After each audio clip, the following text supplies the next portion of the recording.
بسم اللہ الرحمن الرحیم۔ السلام علیکم۔ آپ کو بتاتے چلیں کہ دبئی بلکہ ابوظہبی نے اعلان کیا ہے کہ اگر کوئی ان 13 پہلے 10 کنٹریز تھی، اب 3 کنٹریز کے اور بڑھا دیا گیا ہے، سعودی عرب کو بھی بیچ میں ڈال دیا گیا کہ وہاں سے اگر کوئی بھی ابوظہبی ایئرپورٹ میں اترتا ہے یا بائی روڈ آتا ہے تو ان کو قرنطینہ نہیں کیا جائے گا۔ یہ صرف 13 ملک ہے، پہلے 10 تھے اب 3 بڑھا کے، اور یہاں اگر وہ اترتے ہیں آتے ہیں قرنطینہ نہیں کیا جائے گا ابوظہبی میں، لیکن ان لوگوں کو جو ہے وہ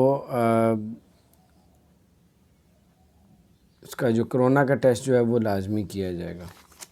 جو ان کے رولز ہیں 8 دن بعد 12 دن بعد وہ الگ ہیں، ابوظہبی میں ہیں، باقی ریاستوں میں اس طرح نہیں ہے۔ تو بہرحال یہ کچھ اپڈیٹس تھی۔ آپ اگر بائی روڈ بھی جاتے ہیں تب بھی یہی ہے۔ تو 13 ملکوں میں جن لوگوں کے نام ہے کہ قرنطینہ نہیں کیا جائے گا 14، اگر قرنطینہ کرتے ہیں تو وہ گورنمنٹ نے ایک اپنی جگہ بنائی ہوئی ہے جہاں پہ کھانا پینا وائی فائی ہر چیز موجود ہے، اور پاکستان کا نام اس میں نہیں ہے، انڈیا کا بھی نام نہیں ہے۔ قرنطینہ ہوگا لیکن وہ اپنے پاس رکھیں گے، تو جب جانے لگیں گے 14 دن کے بعد آپ کا دوبارہ ٹیسٹ کیا جائے گا۔